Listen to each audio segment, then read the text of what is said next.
Good morning সবাইকে, good morning from Jomsom, Nepal.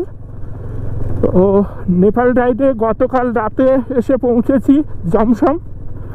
Jomsom হলো মুক্তিনাথের আগে সব থেকে বড় গ্রাম, তো ম্যাক্সিমাম ট্যুরিস্ট এখানে এসে স্টে নেয়। এরপরে অবশ্য মুক্তিনাথেও থাকার জায়গা আছে, আর তার আগে আছে কাকবেনিতে। তো এই পথে প্রথম পড়বে হচ্ছে কাকবেনি, 10 কিলোমিটার বাদে, ওখানেও স্টে নেওয়ার জায়গা আছে। আর তারপরে হচ্ছে মুক্তিনাথ টেম্পল। তো এখন বাজে সকাল 8টা, আমরা বেরিয়ে গেছি হোটেল থেকে। তো আজকে আর এখান থেকে বেরোবো না, মুক্তিনাথ দর্শন করে এসে একটু মারফা ভিলেজটা ঘুরবো, ঘুরে জমসমে স্টে নেব।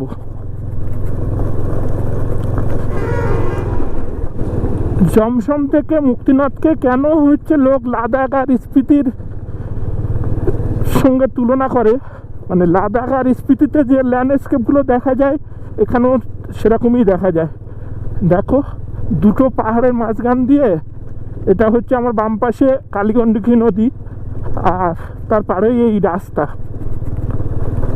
যতদূর জানি আসলে এইগুলো দুটো পাহাড়ের মাঝখানে এই জায়গাগুলো তৈরি হয়েছে কয়েক লক্ষ লক্ষ বছর ধরে, হাওয়া চলাচল করে করেই এরকম ভ্যালি মতো তৈরি হয়। এবং দেখলে পরিষ্কার বুঝতে পারবে, দুপাশে পাহাড়, মাঝখানে মনে হচ্ছে যেন কেউ কেটে দিয়েছে। আসলে এগুলো বছরের পর বছর হাওয়া চলাচল করতে করতে পাহাড়গুলো ক্ষয় হয়, যার জন্য এইরকম মাঝখান দিয়ে ফাঁকা জায়গা তৈরি হয়।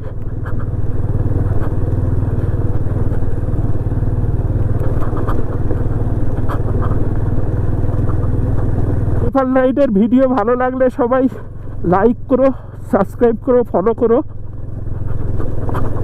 ও মুক্তিনাথ টেম্পলে যাওয়ার আগে ওখানে নিচে বাইক রাখতে হবে, বাইক রেখে 300টার মতো সিঁড়ি ট্রেক করতে হবে, করে উপরে উঠতে হবে। তো যার জন্য এখান থেকে 20 কিলোমিটার। আর তারপরে হচ্ছে যেহেতু ট্রেক করতে হবে, ওই জন্য আমি আর রাইডিং গিয়ার আজকে পরিনি। আসলে রাইডিং গিয়ার পরে ট্রেক করা ভীষণ কষ্ট হয়, ভীষণ কষ্ট। ওই জন্য আমি ট্রেক করার মতোই প্রস্তুতি নিয়ে এসেছিলাম, সেরকম জিনিসপত্র নিয়ে এসেছিলাম, সেগুলোই পরে নিয়েছি। একদম এই নদীর পার বরাবরই রাস্তা যাচ্ছে পাহাড়ের গা দিয়ে। রাস্তা তো দেখতে পাচ্ছ এইরকম। নেপালের জমসম, মুক্তিনাথ এগুলো হচ্ছে মুস্তাং পাটে পড়ছে। আর মুস্তাংয়ের দুটো সাইড রয়েছে, একটা আপার মুস্তাং, একটা লোয়ার মুস্তাং।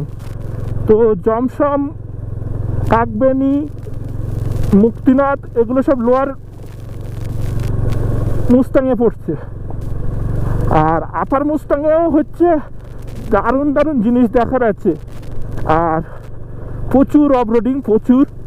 কিন্তু আপার মুস্তাংয়ে যেতে গেলে অনেকটা খরচ, অনেকটা খরচ। মানে শুধু বাইক পারমিটের জন্যই 50,000 টাকা, প্লাস হচ্ছে সঙ্গে গাইড নিতে হবে।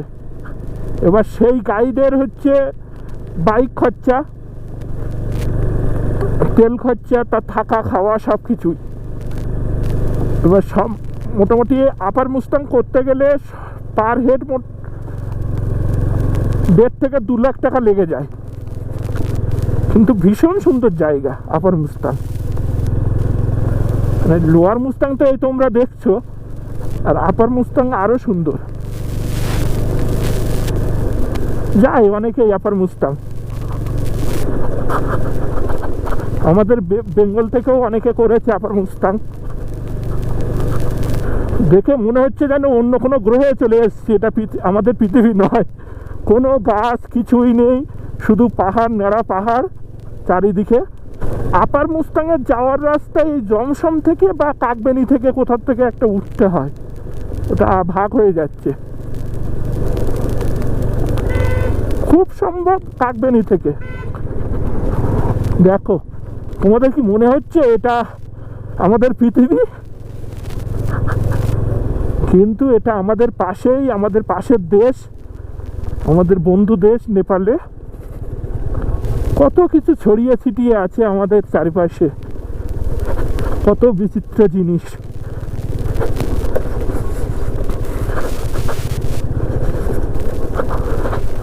যে ছেলেটা কলকাতায় আজ অব্দি বাইক চালাতে পারে না ঠিকঠাক, সেই ছেলে নেপালে চলে এসছে।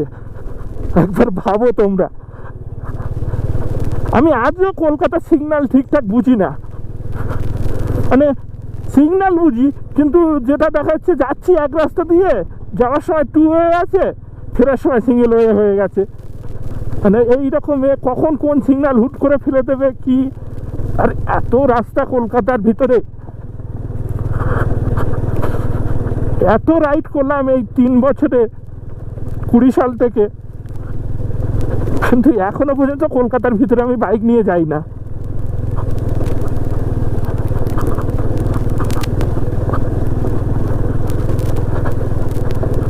তো আমাকে কলকাতার বাইরে বের করে দাও, সব জায়গায় যেতে পারবো। তো বাড়ি থেকে আমার আসার রাস্তা যেটা বিদ্যাসাগর সেতু দিয়ে পার হই, ওই রাস্তাটুকুই আমি ঠিকঠাক চিনি। আর কলকাতার ভিতরে অনেক জায়গায় গুগল ম্যাপ কাজ করে না ঠিকঠাক। তোমরা দেখো নেপালের এত অফবিট জায়গা, সেখানে পর্যন্ত হচ্ছে গুগল ম্যাপ ঠিকঠাক কাজ করছে। আর একটা অদ্ভুত জিনিস, এখানে দেখছি নেটওয়ার্ক একদম ওকে। ওদের এনসেল যে নেটওয়ার্ক, ওদের এনসেল মানে আমাদের এয়ারটেল।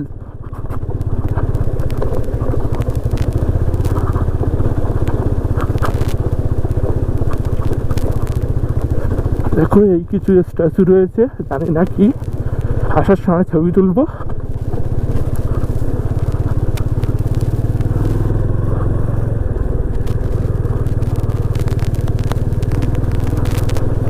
তো কলকাতা থেকে নেপাল আসলাম, একদম গুগল ম্যাপ যা দেখিয়েছে সেইভাবে এসেছি, কোথাও কোনো প্রবলেম হয়নি। আর গুগল ম্যাপ ঠিকঠাকই দেখিয়েছে সব কিছু, কোনো ভুলভাল জায়গায় নিয়ে যায়নি।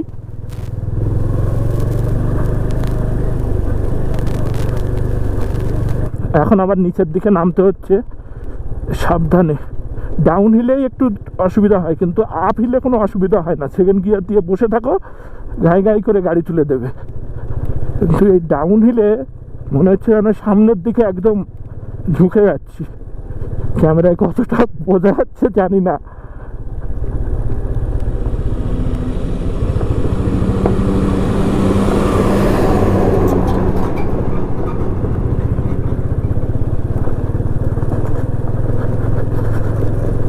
তবে একটা জিনিস দেখছি, একদম এই মুক্তিনাথ অব্দি বাস আসছে, প্রচুর বাস।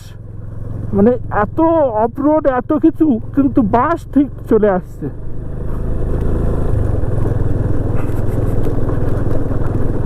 এগুলো ঠিকঠাক আছে, কিন্তু ঘাসা অব্দি, বেনি থেকে ঘাসা সাংঘাতিক সাংঘাতিক রাস্তা।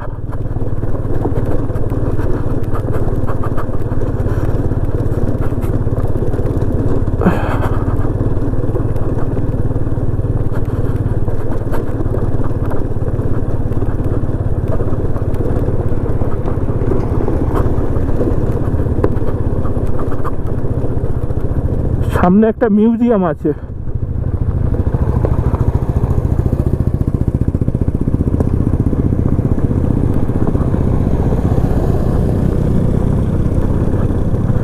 এরা কি সুন্দর চড়ে চলে যাচ্ছে, 30-40 কিলোমিটার বেগে যাচ্ছে এরা, আর আমি তো 20-র ওপরে যেতেই পারছি না। এইখানটা আবার অতটা ঠান্ডা নেই, আসলে পাহাড়ের মাঝে তো। জমসমে যতটা ঠান্ডা ছিল, এখানে অতটা ঠান্ডা নেই।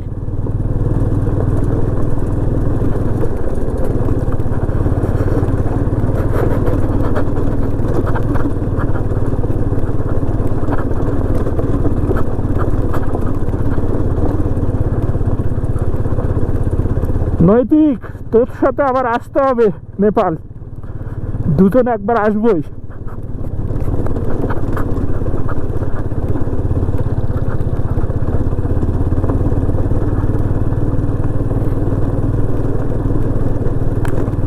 বাপরে বাপ, ধুলো।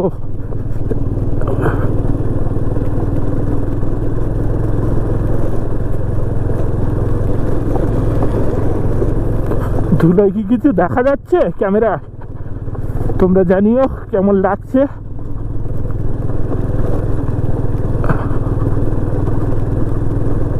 আমার বাম হাতে যে ঘরগুলো দেখা যাচ্ছে এটা হলো কাকবেনি। এখানেও তোমরা চাইলে স্টে নিতে পারো।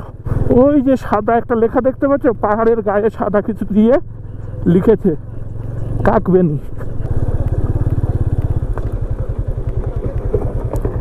মুক্তিনাথ টেম্পল।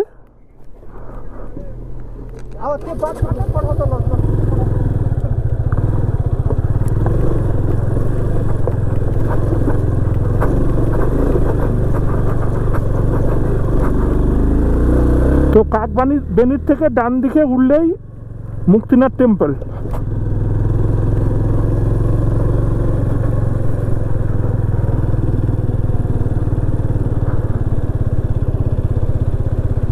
এসো।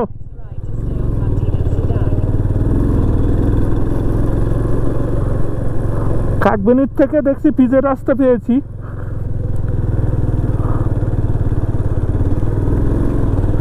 এখান থেকে ওপরের দিকে উঠতে হবে। ও কাকবেনি থেকে আমরা এখন উপরের দিকে উঠছি। আর এই কাকবেনি থেকে একটা রাস্তা ভাগ হয়ে যাচ্ছে আপার মুস্তাংয়ের। তো আমরা তো ওদিকে যাব না। আপার মুস্তাংয়ের যেতে গেলে আলাদা করে পারমিট বানাতে হয়, সে কথা তো বললামই আগে। কাকবেনি থেকে পিচের রাস্তা, যেখানে যেখানে সূর্যের আলো পাচ্ছি না, ঠান্ডা লাগছে ভালোই।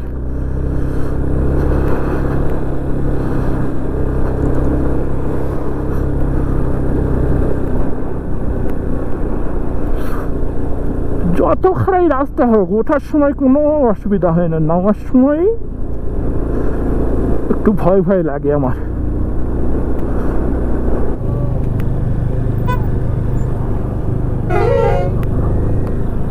এখানে কিছু একটা আছে, সবাই দাঁড়িয়েছে, আমরা দাঁড়াবো না।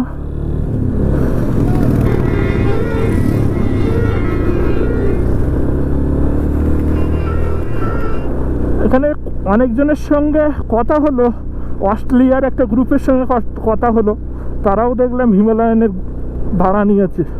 সব 7 জনের একটা গ্রুপ ছিল। ওরা এসে পোখরা থেকে ভাড়া নিয়েছে। আসার আগে গোপ্রোটা না নিলে খুব মিস করতাম, খুব খুব আফসোস হতো। এর যে কেমন ভালো, কিন্তু বেশি নড়ে।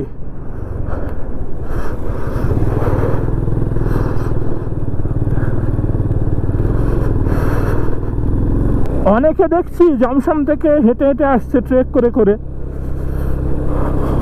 ওটাও একটা অ্যাডভেঞ্চার ওদের কাছে। আমাদের কাছে যেমন বাইকের প্রিয়, ওরা হেঁটে হেঁটে দেখতেই ভালোবাসে।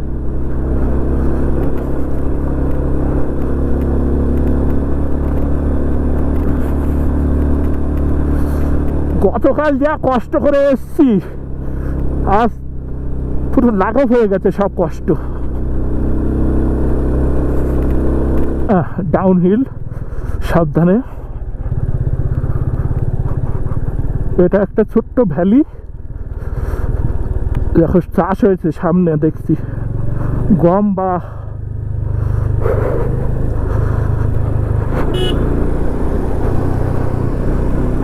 ধান চাষ হয়েছে মনে হচ্ছে, গম বা ধান কিছু একটা। ছবির মতো সুন্দর জায়গা সত্যি।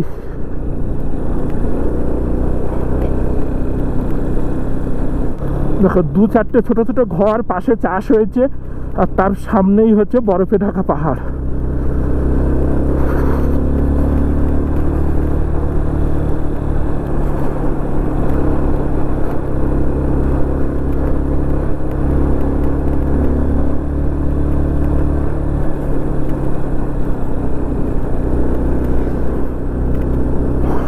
তো বরফে ঢাকা পাহাড়টা আমাদের মাথার উপরে চলে এসছে।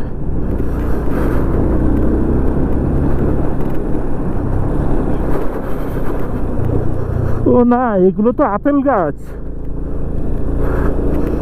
এই যে হলুদ হলুদ যেগুলো দেখছো, এগুলো সব আপেল গাছ। আমি তো ভাবছিলাম যে ধান বা ভুট্টা। ফরেনাররা সব হচ্ছে গাইড নেয়, সামনে একজন গাইড, পিছনে একজন গাইড, আর মাঝখানে দুজন ওরা। তো ওদের পথ চেনানোর জন্য বা মালপত্র ক্যারি করার জন্য ওরা গাইড নেয়। এটা কোন গ্রাম? গ্রামটার নাম কি?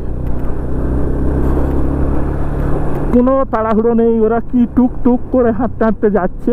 কি সুন্দর। ট্রেক করার আমারও একটু ইচ্ছা আছে, কিন্তু অতটা বেশি না, কারণ আমার ফিটনেস তো এরকম নয় ট্রেক করার মতো। ছোটোখাটো দুই একটা করার ইচ্ছা, যেমন গোচেলাটা আমার খুব করার ইচ্ছা, দুটো, গোচেলা ট্রেক আর একটা হলো ভ্যালি অফ ফ্লাওয়ার্স, এই দুটো খুব ইচ্ছা আছে। সান্দাকফুটা অতটা ইচ্ছা নেই আমার, যা দেখেছি অতটা ভালো লাগেনি। সবাই সান্দাকফু যায় অবশ্য, ভালো, তাদের ভালো লাগে।